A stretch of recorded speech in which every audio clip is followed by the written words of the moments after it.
Mas antes, acho que é a primeira vez que a gente tem um economista austríaco aqui na bancada do Market Makers, né? Que a gente conversa, a gente tá bem acostumado a conversar. Assumido, com certeza. Sim. Aí, acho Read que Mises, motherfucker. a gente falou aqui sobre crises e tal. Como que você responde às pessoas que geralmente criticam a escola austríaca e falam, pô, vocês previram as últimas 10 das 2 últimas crises, né? Eu acho que eu escutei várias vezes. Qual que é a resposta que você costuma dar e por que a escola austríaca tem esse certo, digamos assim, a academia meio que tradicional? Putz, essa é uma... Vamos começar por essa parte, então. A escola austríaca ela tem uma metodologia bem singular e que difere de quase todas as escolas de pensamento econômico. É menos modelagem, matemática, menos econometria e mais o raciocínio lógico-dedutivo. Entender as relações de causa e efeito. Então essa forma de fazer economia, de entender os fenômenos, é diferente e historicamente, especialmente depois da Revolução Keynesiana, década de 30, década de 40, a escola austríaca foi, sim, subjugada nas universidades, o domínio hoje mainstream é total, keynesianos, um Brasil muito marxista, e aí por essa metodologia diferente ficou uma pecha de que a escola austríaca não é científica, porque não usa desse instrumental, a escola austríaca não é científica. Então esse é uma das razões. Uma outra razão é que a escola austríaca, via de regra, ela é descritiva, ela descreve como a economia funciona. Mas, partindo dessa análise, a prescrição de política econômica da escola austríaca normalmente é não atrapalhe, pare de incomodar, não meta a mão, não interfira. Isso significa que os economistas da escola austríaca não colocam o político, o engenheiro social como protagonista. Então isso, o político gosta de dizer, não, cara, é eu que estou fazendo a coisa acontecer, e as demais escolas acabam dando esse protagonismo para os políticos via de regra. Então acabou que a escola austríaca foi marginalizada na academia. Mas com relação às crises, aí é um pouco também culpa de alguns economistas da escola austríaca, porque de fato alguns são muito vocais e estão sempre prevendo o fim do mundo. Para mim, um cara que eu aprendi pra caramba, que é o Peter Schiff, você mencionou ele também. O Peter Schiff para mim foi transformador na minha jornada intelectual, especialmente quando eu estava morando em Dubai, isso 2008, 2009. Cara, eu na época eu gravava os podcasts dele, que se chamava Wall Street Unspun, gravava num CD e ia escutando no carro, no caminho pro trabalho, entre a casa e o trabalho. Caramba. Cara, faz muito tempo. Fã mesmo, né? Cara, mas aprendi muito. E, pô, ele previu a crise imobiliária com uma precisão impressionante. Realmente, ali ele acertou na mosca. Mas desde então, ele vem repetindo uma análise, na minha opinião, equivocada e reiterando crise vai estourar, o dólar vai cair, só ouro tem que comprar, o Bitcoin é uma porcaria, fuja das ações americanas. E perdeu nesses 15 anos quase, cara, um dos maiores bull markets do mercado americano. Ouro foi bem durante um tempo, depois não foi. O dólar não colapsou, segue aí. Então acho que ele é um que acaba representando muito esse o austríaco previu 8 das últimas 3 crises. Então é um pouco nisso. Mas da forma que eu respondo cara, a gente tem que analisar a economia, ler os indicadores, saber o que eles estão sinalizando, interpretar esses dados. E é nessa análise de ciclo econômico, entender em que momento do ciclo a gente está. Dizer com precisão que vai ter uma recessão ano que vem, cara, isso é mandinar. Não tem como a gente prever isso. Mas dados os indicadores, dada a história econômica, a probabilidade agora de estarmos num fim de ciclo é maior do que no início de ciclo. Se isso é verdade, como é que eu calibro a minha carteira, como é que eu me protejo, como é que eu aproveito a oportunidade? É nesse sentido. Mas o pessoal às vezes encara mais como um pessimismo, é crise. Cara, é entender como a economia tá indo, né? Eu recebo muitos, especialmente os esquerdistas, os comentários no canal, pô, e aí, a China vai quebrar? Quando é que a China quebra? Cara, eles estão enfrentando uma crise imobiliária, o estouro dessa bolha, faz 2, 3 anos. E isso eu venho falando há bastante tempo. Isso significa que a China vai quebrar como economia? Não, mas que o problema é gigantesco, cara, e tá, assim, arrastando a economia chinesa durante muito tempo. E como o Partido Comunista tem mais rejeição, assim, a uma solução de mercado, cara, deixa quebrar, vai gerar demissão, mas depois se recupera. esse problema ele vai se alongando, assim... Que foi o que aconteceu com a crise americana. Quebrou. Claro, foi profundo, mas 4, 5 recupera. anos depois. Mas recupera.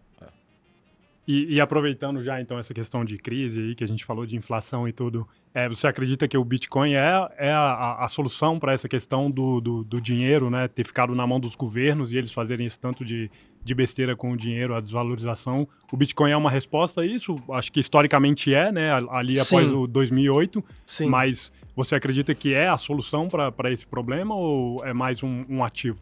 Para mim, o Bitcoin é a maior invenção desde a internet. Ele é uma resposta ao problema do dinheiro hoje ser politizado, estar nas mãos de governos e ser inflacionado e termos assim uma falta de inovação no dinheiro. Esse é o problema do dinheiro estatal.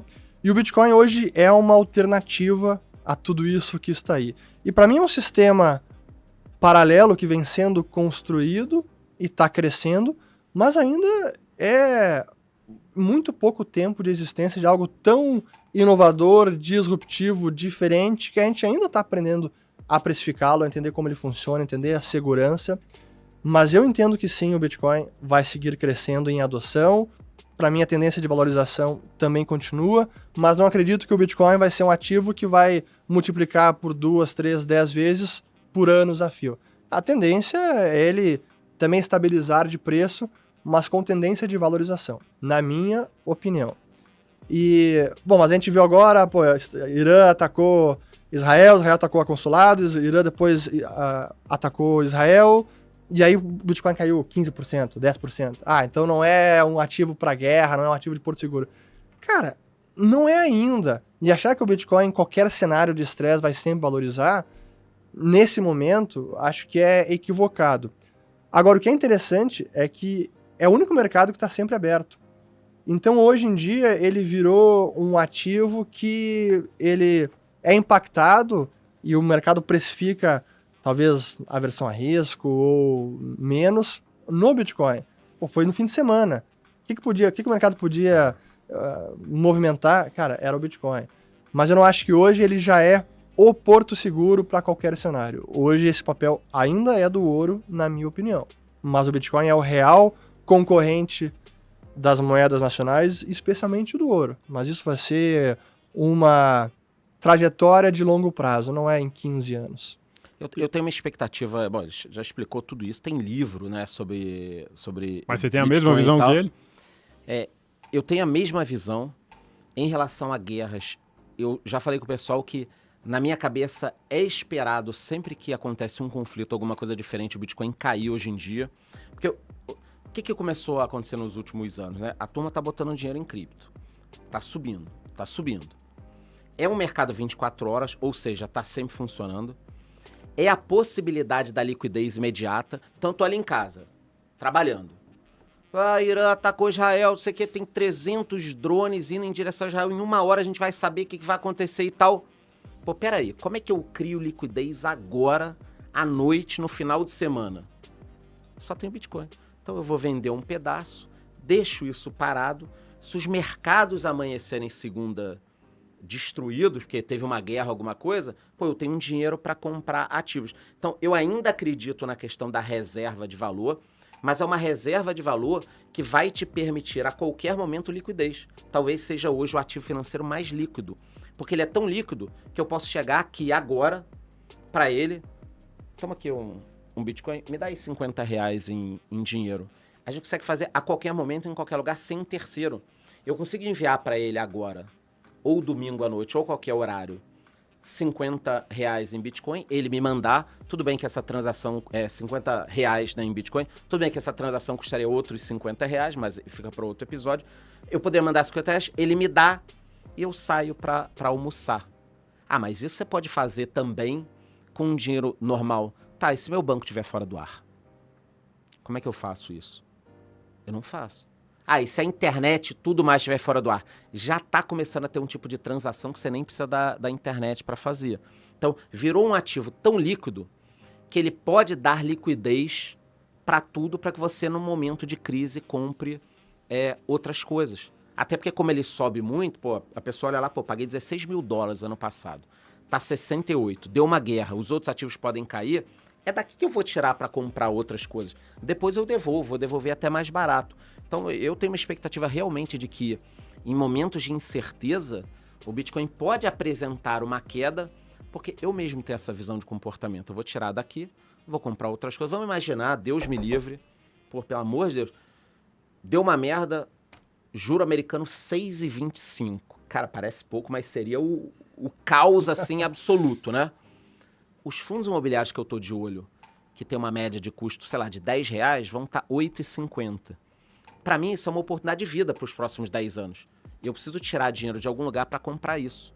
Daqui a pouco, se acerta, eu volto para lá. Mas eu já ganhei tanto em Bitcoin que eu posso fazer esse caminho. Então, o Bitcoin pode nutrir. E aí, o lado negativo disso, que eu falo muito, é que o mercado americano ele está num ciclo tão positivo que criou um efeito riqueza que ele não consegue sair da inflação. Então, por exemplo, Nvidia. Porra, saiu de alguns bilhões para trilhão. Isso criou uma legião de pessoas com dinheiro, certo? Tem gente vendendo uma fração disso, comprando carro, comprando casa. Google subiu pra caralho, Netflix subiu, Facebook subiu, Bitcoin subiu, ouro subiu. O que tá acontecendo? As pessoas estão tirando uma fraçãozinha disso, imperceptível, e estão comprando ativos reais. Quer dizer, você criou uma bola de neve que teoricamente seria positiva, mas não deixa a inflação baixar. Porque imagina o cara que tinha $1 milhão nos Estados Unidos, no início do ano passado. Agora esse cara tem $1.400.000. Botou lá em Bitcoin, Nvidia, $1.400.000. Ele olha para aquilo, tira $100.000, Estados Unidos, $100.000, você compra um transatlântico, né? Você dá uma entrada de $1.000 aqui, ali, você troca de carro, você troca de casa, você compra um iPhone, $100.000, porra, você é rei lá. Você tá criando uma bola que não sai disso daí, entendeu? E no curto prazo, é importante também frisar que quando dá estresse assim e o mundo busca segurança, liquidez, caixa, é dólar. E é por isso que o dólar segue subindo. Cara, não adianta, a gente viu agora, deu uma crise, estresse, vai escalar a guerra, dólar disparou. Bom, tá aí o iene japonês nas mínimas de 35 anos. Quando dá estresse mesmo, no estresse, assim, desespero, pânico no mercado, nem ouro, nem Bitcoin. A gente viu na pandemia, cara, nas semanas de março, aquelas dos circuit breaker a cada 2 dias, era dólar disparando e tudo caindo, tudo. Sabe com que idade eu aprendi, curiosidade, que dólar era moeda, não sei o que, 13 anos, cara. Porque eu sou judeu e a gente, quando faz 13 anos, faz o bar mitzvah. Vocês devem ir uma porrada de bar mitzvah, né? E presente normalmente é um envelopinho, $5, $10, $100. Então, com 13 anos, você já aprende que dólar é a moeda que vale mesmo. O resto não... Porque isso é no mundo inteiro, né? Então, é um negócio meio louco, né? Com 13 anos, eu ganhei vários pacotinhos de dólar, juntei ali. Mas o que é isso? Pô, é dólar. Isso, pra mim, essa é das maiores proezas financeiras e econômicas da história. O dólar. O dólar ter se consolidado como a moeda do planeta. E hoje, inclusive, o ouro é precificado no dólar e não o contrário. E eu me dei conta disso uma vez, eu estava na Letônia, em Riga, na capital, entrevistando um empresário para... Até nunca foi ao ar esse vídeo, tá guardado nos meus arquivos. Para falar sobre como era a época do comunismo, quando o país estava ocupado pela União Soviética, tudo. E eu, perguntando como era a realidade, eu também fui entender, tá, mas e na questão aí de poupança, proteção, como é que vocês faziam? Bom, primeiro era difícil sobrar algum dinheiro, alguma coisa. Eu perguntei, tá, mas para ter algum patrimônio e preservar o patrimônio, era ouro que vocês iam, alguma coisa? Cara, dólar. Tá, mas e marco ali, não, dólar. E é impressionante, no mundo inteiro, o dólar é uma reserva de valor, é uma forma de preservação. Claro que a gente sabe que perde algum valor ao longo do tempo, mas comparando com as opções que os caras têm, era isso. Nem ouro, cara, é dólar. O argentino tá cagando pro valor que o dólar perde, né? Tipo... A gente começou o papo falando de Argentina, né? A Argentina Exato. Boa parte da... Quem não sente a crise é quem tem toda a receita ali dolarizada, o salário em dólar. E olha só, eu lembro, em junho do ano passado, quando eu fui pra lá, isso até tá no canal, a gente pegou um Uber com um venezuelano, Uhum. que tava na Argentina já há algum tempo. E aí, pô, conversando com ele, esse vídeo tá no canal. E eu perguntei, tá, e como é que você poupa aqui? Coloca o dinheiro no banco, guarda, como é que você faz? Ah, não, a economia é só em dólares. Não, mas nem no banco, não, no banco não. Um cara, ele tinha uns 20 e poucos anos. Eu escutei uma vez que aqui na Argentina, o pessoal perdeu o dinheiro no banco, só foi devolver depois com um valor bem mais abaixo. Então, dólar em papel em casa. Uma crise de confiança bizarra, né? Tomara que o cara não tenha te dito que ia vir pro Brasil, né? O cara da Venezuela morando na Argentina, pô, tô pensando em ir pro Brasil. Porra, bicho, vai pro Uruguai, né, cara?